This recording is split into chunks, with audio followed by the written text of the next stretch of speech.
Good morning. આજે આપણે ધોરણ 7 અવાજ આવે છે મારા બધા વિદ્યાર્થીઓને?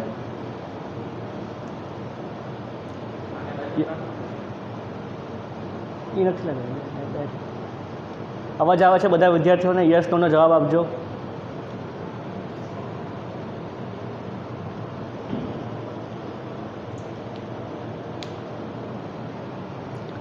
વિદ્યાર્થી મિત્રો યસ. અગાઉના લેક્ચરમાં આપણે સંખ્યાઓ વિશે ભણ્યા હતા. સંખ્યાઓના અલગ અલગ પ્રકારના છે તે આપણે ફરીથી જોઈ લઈએ. તો સૌથી પ્રથમ છે કે પ્રાકૃતિક સંખ્યા કોને કહેવાય? પ્રાકૃતિક સંખ્યા એટલે 1, 2, 3 એવી અનંત સુધી આવતી સંખ્યાઓ જે છે એને પ્રાકૃતિક સંખ્યા કહેવામાં આવે છે. પછી આગળ નવું જોઈએ તો કે પૂર્ણ સંખ્યાઓ.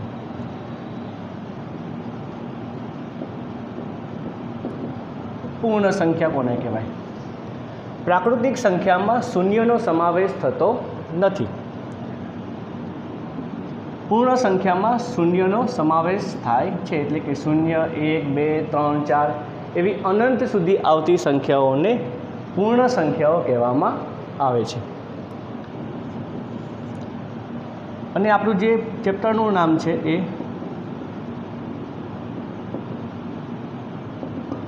પૂર્ણાંક સંખ્યાઓ, જેની અંદર ઋણ સંખ્યાઓ અને શૂન્ય અને ધન સંખ્યાઓનો સમાવેશ થાય છે. ફરીથી પ્રાકૃતિક સંખ્યા એટલે જે સંખ્યાઓમાં શૂન્યનો સમાવેશ ના થાય તેના સિવાયની સંખ્યાઓ 1, 2, 3, 4 એ બધી જ સંખ્યાઓને પ્રાકૃતિક સંખ્યા કહેવામાં આવે છે. પૂર્ણ સંખ્યામાં શૂન્યનો સમાવેશ કરવામાં આવે છે, એટલે શૂન્ય સાથેની સંખ્યાઓ 0, 1, 2, 3 એવી ધન સંખ્યાઓને પૂર્ણ સંખ્યા કહેવામાં આવે છે. પૂર્ણાંક સંખ્યાઓની અંદર ધન સંખ્યા, ઋણ સંખ્યા અને શૂન્યનો સમાવેશ કરવામાં આવે છે. આ ચેપ્ટરમાં આપણે પૂર્ણાંક સંખ્યાઓ વિશે ભણવાનું છે.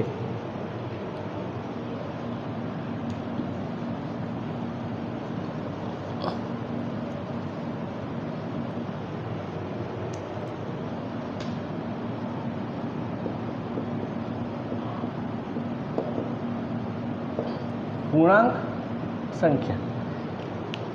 એક સંખ્યા રેખા દોરું છું હું.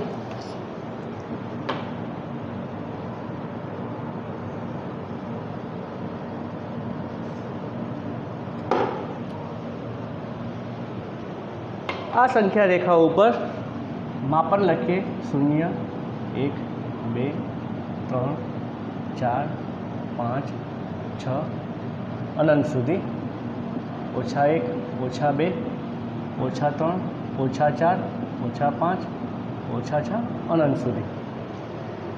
આ સંખ્યા રેખા ઉપર કેટલીક સંખ્યાઓ દર્શાવી છે, જેમ કે -5, -1, +3 અને +6. આ સંખ્યા રેખા ઉપર કેટલીક સંખ્યાઓ એટલે કે -5, -1, +3 અને 6 સંખ્યાઓ દર્શાવેલ છે.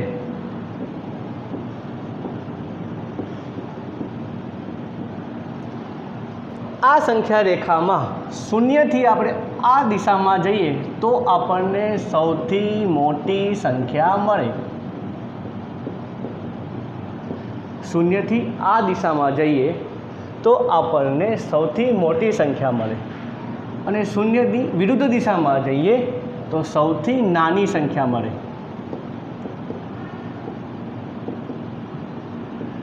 બરાબર વિદ્યાર્થી મિત્રો, ખ્યાલ પડી ગયો? આ બાજુ જઈએ તો સૌથી મોટી સંખ્યા, આ બાજુ જઈએ તો સૌથી નાની સંખ્યા. હવે આપણને એવો પ્રશ્ન પૂછવામાં આવેલો છે કે આ જે સંખ્યા આપેલી છે આ સંખ્યાને ચડતા ક્રમમાં ગોઠવો.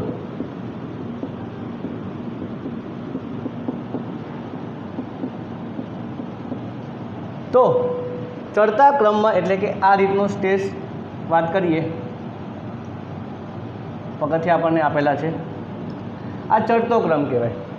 તો અહીંયા સૌથી નાની સંખ્યા આવે અને અહીંયા સૌથી મોટી સંખ્યા આવે. એટલે કે નાની સંખ્યાથી શરૂઆત કરી ધીમે ધીમે સંખ્યાને મોટી કરતા જવાનું અને લાસ્ટમાં સૌથી મોટી સંખ્યા આવે એને ચડતો ક્રમ કહેવામાં આવે.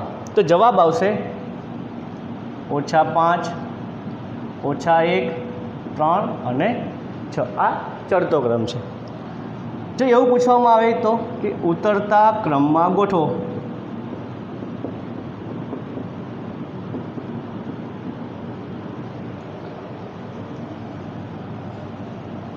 ઉતરતા ક્રમમાં ગોઠવવામાં આવે કે તો સૌથી પહેલાં મોટી સંખ્યા આવે એટલે કે 6, પછી nથી નાની સંખ્યા એટલે કે 3, પછી nથી નાની સંખ્યા અને પછી nથી નાની સંખ્યા. આ રીતે ઉતરતા ક્રમમાં સંખ્યાને ગોઠવવામાં આવે છે. કોઈપણ સંખ્યાને આ રીતે ચડતા ક્રમમાં અને આ રીતે ઉતરતા ક્રમમાં ગોઠવી શકાય છે. હવે આ સંખ્યાનો થઈ ગયો ચડતો ક્રમ અને સંખ્યાનો ઉતરતો ક્રમ. સંખ્યા કઈ છે જેને મોટી સંખ્યા કહેવામાં આવે છે અને કઈ સંખ્યા છે જેને નાની સંખ્યા કહેવામાં આવે છે. હવે ભણીએ આપણે વિરોધી સંખ્યા વિશે.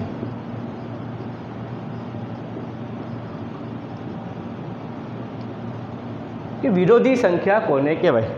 જો આપેલ સંખ્યા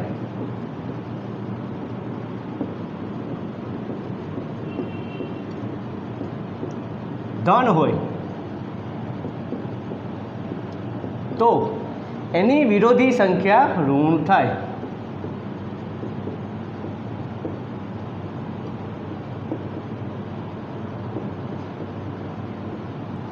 જો આપેલ સંખ્યા ધન હોય તો એની વિરોધી સંખ્યા ઋણ થાય અને જો આપેલ સંખ્યા ઋણ હોય તો એની વિરોધી સંખ્યા ધન થાય. આપણે એક ઉદાહરણ દ્વારા સમજીએ. આપણને આપેલ સંખ્યા છે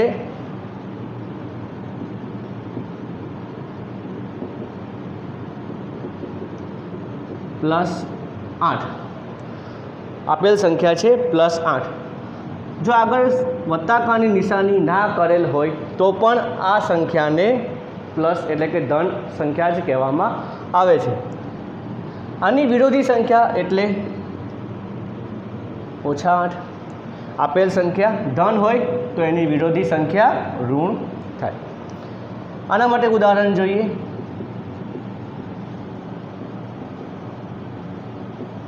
કે આપેલ સંખ્યા -5 છે. આપેલ સંખ્યા -5 એટલે કે ઋણ સંખ્યા છે તો એની વિરોધી સંખ્યા થાય +5. એની વિરોધી સંખ્યા થાય +5. બીજું ઉદાહરણ લઈએ કે આપેલ સંખ્યા જો ધન હોય તો એનો ઋણ વિરોધી સંખ્યા શું થાય? કે આપેલ સંખ્યા અત્યારે આપણી પાસે છે 3 ધન તો એની વિરોધી સંખ્યા થાય -3. આપેલ સંખ્યા છે 78 તો એની વિરોધી સંખ્યા થાય -78. આપેલી સંખ્યા છે 197 તો એની વિરોધી સંખ્યા થાય -197. એવી જ રીતના જો આપેલી સંખ્યા ઋણ હોય તો શું મળે આપણને? આપેલ સંખ્યા ઋણ હોય તો વિરોધી સંખ્યા ધન થાય. આપેલ સંખ્યા -7 છે એની વિરોધી સંખ્યા ધન એટલે કે 7 થાય. આપેલ સંખ્યા -62 -62 છે તો એની વિરોધી સંખ્યા 62 થાય. આપેલ સંખ્યા 871 છે -871 તો એની વિરોધી સંખ્યા +871 થાય. આ રીતે આપણે આપેલ સંખ્યા છે એ જો ધન હોય તો એની વિરોધી સંખ્યા ઋણ થાય અને આપેલ સંખ્યા ઋણ હોય તો એનો વિરોધી સંખ્યા ધન થાય. આ રીતે આપણે પૂર્ણાંક સંખ્યાઓની વિરોધી સંખ્યા આપણે શોધી શકીએ છીએ. હવે આગળ આપણે ભણીએ પૂર્ણાંક સંખ્યાઓના અમુક નિયમો વિશે.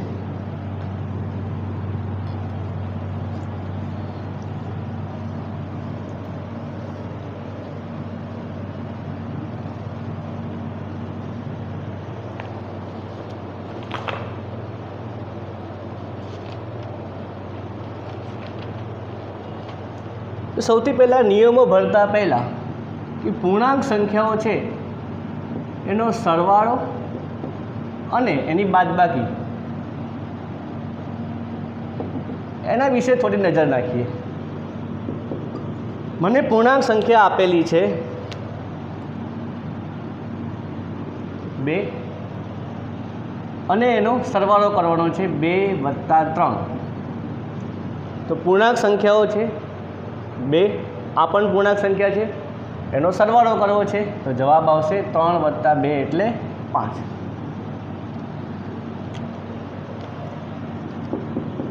બીજી પૂર્ણાંક સંખ્યા છે મારી પાસે અત્યારે 8 અને 3. 8 અને 3નો મારે સરવાળો કરવો છે તો 8 + 3 એટલે 11. આ થયું પૂર્ણાંક સંખ્યાઓનો સરવાળો. હવે ભણીએ પૂર્ણાંક સંખ્યાઓની બાદબાકી વિશે.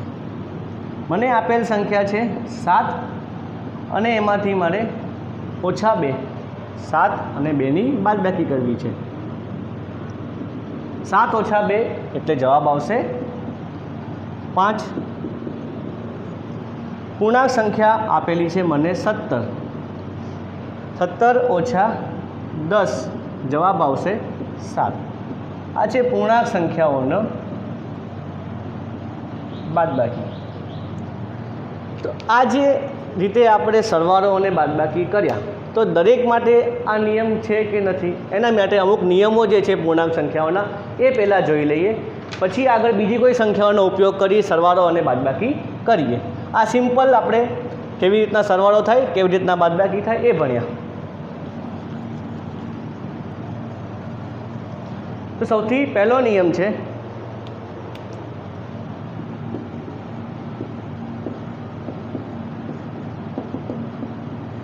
પ્રથમ નિયમ કે જો આપેલ બંને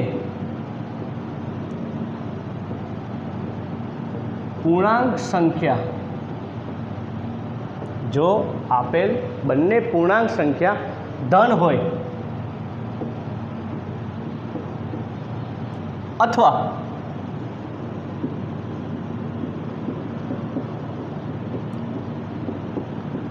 ઋણ હોય તો બંને સંખ્યાનો સરવાળો, જો આપેલ બંને પૂર્ણાંક સંખ્યા ધન હોય અથવા બંને પૂર્ણાંક સંખ્યાઓ ઋણ હોય તો આપેલ બંને સંખ્યાનો સરવાળો થાય.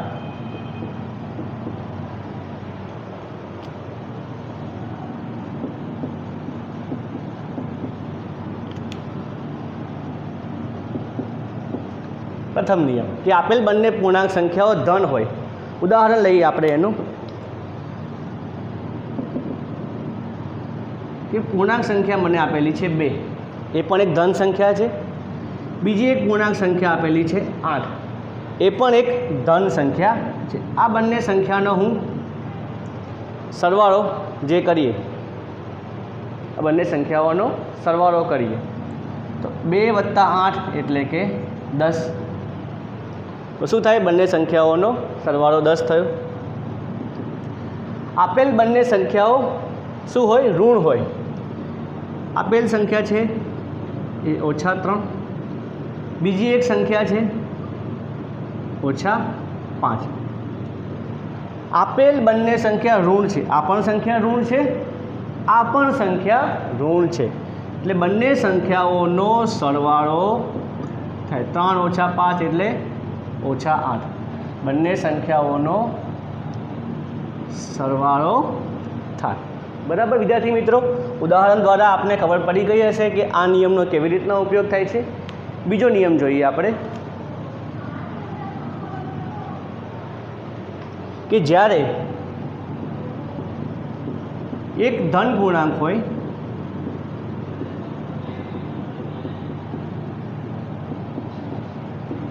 અને બીજો ઋણ પૂર્ણાંક હોય, એક ધન પૂર્ણાંક હોય અને બીજો ઋણ પૂર્ણાંક હોય તો એ બંનેનો સરવાળો કરવામાં આવે.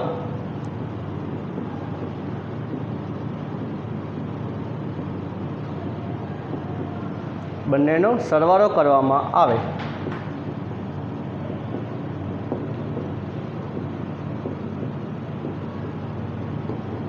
ત્યારે એનો તફાવત લઈ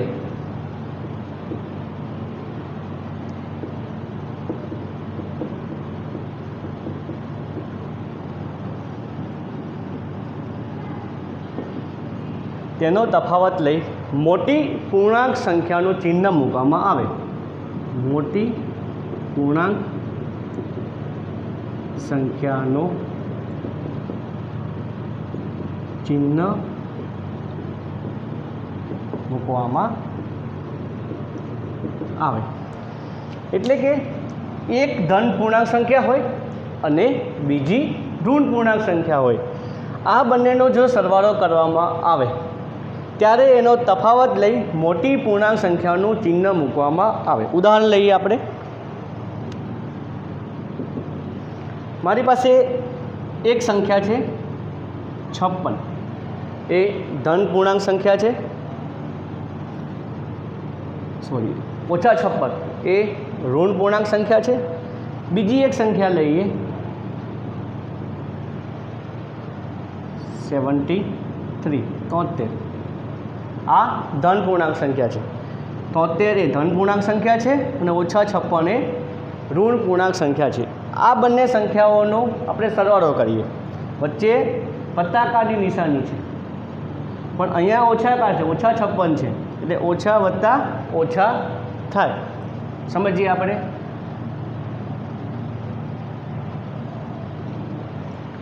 એ કોઈ એક સંખ્યા છે એ ધન છે, બીજી સંખ્યા છે એ ઋણ છે. એક સંખ્યા ધન છે, બીજી સંખ્યા એ ઋણ છે અને જો આપણે એમનો સરવાળો કરીએ છીએ તો વત્તા ઓછા કા શું થાય? ઓછા થાય. જો કોઈ એક સંખ્યા છે એ ઋણ છે, બીજી સંખ્યા છે એ ધન છે, આ બંને સંખ્યાઓનો આપણે સરવાળો કરીએ છીએ. ઓછા વત્તા પણ ઓછા થાય. જો બંને સંખ્યાઓ ઋણ છે અને એમનો આપણે સરવાળો કરીએ છીએ, બંને સંખ્યાઓ ઋણ છે અને એમનો આપણે સરવાળો કરીએ છીએ તો જવાબ આવે વત્તા. ઓછા ઓછા વત્તા. જો બંને સંખ્યાઓ ધન છે અને આપણે એમનો સરવાળો કરીએ છીએ તો જવાબ આવે વત્તા થાય. ફરીથી ભણી લઈએ. વત્તા ઓછા ઓછા, ઓછા વત્તા ઓછા, ઓછા ઓછા વત્તાકાર થાય. બંને સંખ્યાઓનો સરવાળો કરીએ આપણે. બંને સંખ્યા ધન હોય તો વત્તા વત્તા વત્તાકાર થાય. બીજું એક ઉદાહરણ લઈએ આની અંદર. એક સંખ્યા છે મારી પાસે અત્યારે -56 અને 73. બીજી એક સંખ્યા લઈએ -113 વત્તા 82. ઉપરનો જવાબ શું આવશે?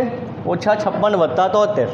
73માંથી 56ની બાદબાકી કરીએ તો જવાબ આવે 17. 113માંથી 82, 113માંથી 82ની બાદબાકી કરીએ. 113માંથી 82ની બાદબાકી કરીએ જવાબ આવે 31. 31. હવે વિદ્યાર્થી મિત્રો ખાસ શું ધ્યાન રાખવાનું આની અંદર? નિયમ એવું કહે છે કે આપણે બંનેનો તફાવત લેવાનો પણ મોટી પૂર્ણાંક સંખ્યાઓ છે એનું ચિહ્ન મૂકવાનું. તો આ બંનેમાં મોટી સંખ્યા કઈ છે? 56 73માં મોટી સંખ્યા છે 73, એનું ચિહ્ન છે ધન એટલે અહીંયા આવશે +17. આ બંનેમાં મોટી સંખ્યા છે 113, આગળ નિશાની છે ઋણ તો જવાબ આવશે -31. ખ્યાલ પડે વિદ્યાર્થી મિત્રો? આ રીતે પૂર્ણાંક સંખ્યાઓના સરવાળા બાદબાકી માટેના આ બે નિયમો છે. આ બંને નિયમો આપણને આવડે તો આપણને ક્યાંય આગળ જતાં નિશાની મૂકવામાં ક્યાંય ભૂલ પડે નહીં. આ રીતે આપણે પૂર્ણાંક સંખ્યાઓનો સરવાળો અને પૂર્ણાંક સંખ્યાઓની બાદબાકી કરી શકીએ છીએ.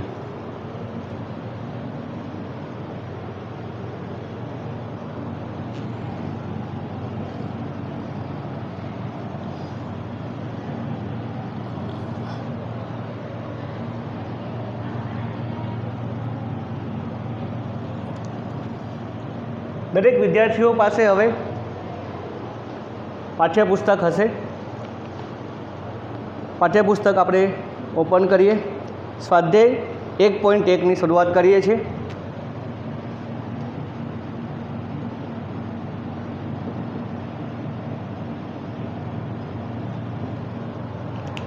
સ્વાધ્યાય 1.1 દાખલા નંબર 1. દરેક વિદ્યાર્થી મિત્રો સ્વાધ્યાય 1.1 નીકાળશે. રકમ હું વાંચું છું કે આપેલ સંખ્યા રેખા પર, સંખ્યા રેખા એક આપેલ છે, હું દોરી દઉં પહેલાં.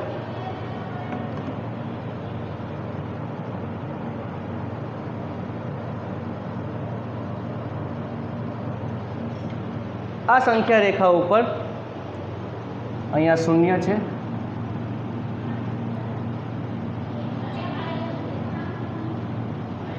અહીંયા 5, 10, 15,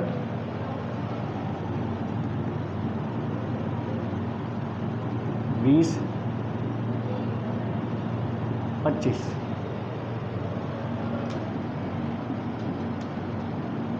-5, -10, -15. આ રીતની એક સંખ્યા રેખા આપેલ છે. એની ઉપર અલગ અલગ સ્થળોના નામ આપેલા છે.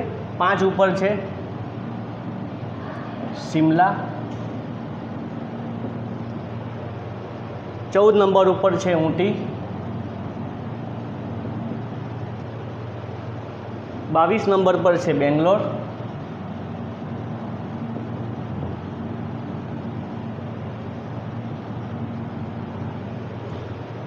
2 નંબર ઉપર છે શ્રીનગર,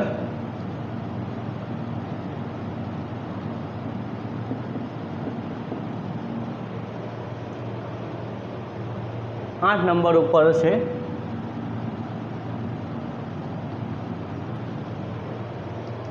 લાહોલ સ્પીતિ, લાહોલ સ્પીતિ. તો આપણે આ રીતની એક સંખ્યા રેખા દર્શાવી જેમાં દરેક સ્થળોનું તાપમાન દર્શાવ્યું છે. એક મગજમાં યાદ રાખવાનું કે 0 થી આ દિશામાં જઈએ તો સૌથી મોટી સંખ્યા મળે અને 0 થી એની વિરુદ્ધ દિશામાં જઈએ તો સૌથી નાની સંખ્યા મળે. હવે આપણે એના જવાબ તરફ જઈએ. પ્રથમ નંબર એવું કહે છે આ સંખ્યા રેખાને જુઓ અને તેના ઉપર દર્શાવેલ સ્થળોના તાપમાન લખો. અલગ અલગ સ્થળો આપેલા છે. પહેલું સ્થળ છે લાહોલ સ્પીતિ. એનું તાપમાન તમારે કહેવાનું છે. અહીંયા 5 નંબર છે, 6, 7 અને 8. તો એ કેટલું છે? 8 ડિગ્રી સેલ્સિયસ. અત્યારે આ ઋણ નિશાની બતાવે છે એટલે આવશે -8 ડિગ્રી સેલ્સિયસ. પછી શ્રીનગર -2 ડિગ્રી સેલ્સિયસ. પછી શિમલા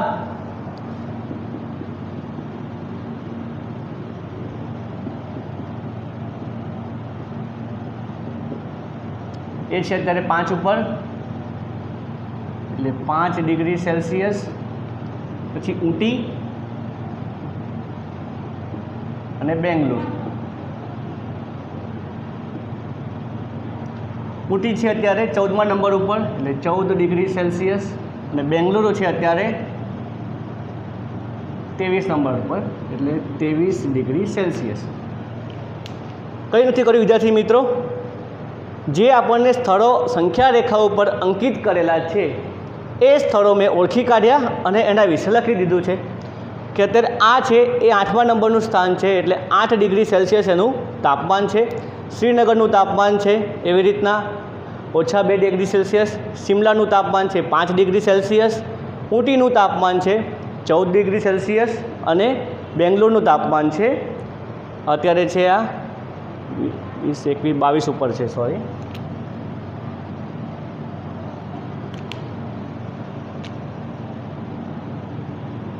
એટલે 22 ડિગ્રી સેલ્સિયસ. બરાબર વિદ્યાર્થી મિત્રો. હવે લઈએ આપણે બી. બી શું કહે છે? ઉપર આપેલા સ્થળોના તાપમાનમાં સૌથી ગરમ અને સૌથી ઠંડા સ્થળોના તાપમાનમાં શું તફાવત છે? સૌથી ગરમ અને સૌથી ઠંડુ. તો સૌથી પહેલાં આપણે ચેક કરવું પડે કે સૌથી ગરમ સ્થળ કયું છે અને સૌથી ઠંડુ સ્થળ કયું છે.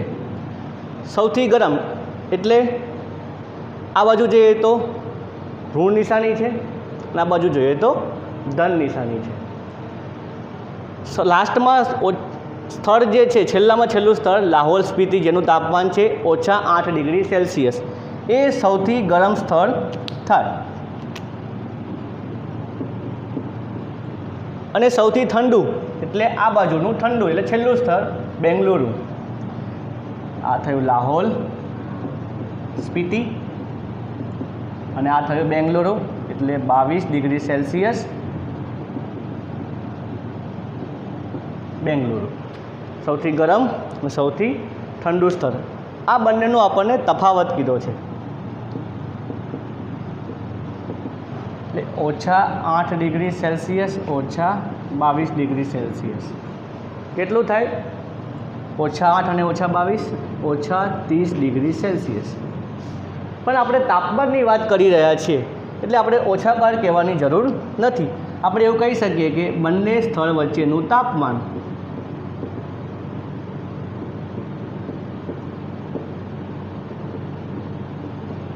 નો તફાવત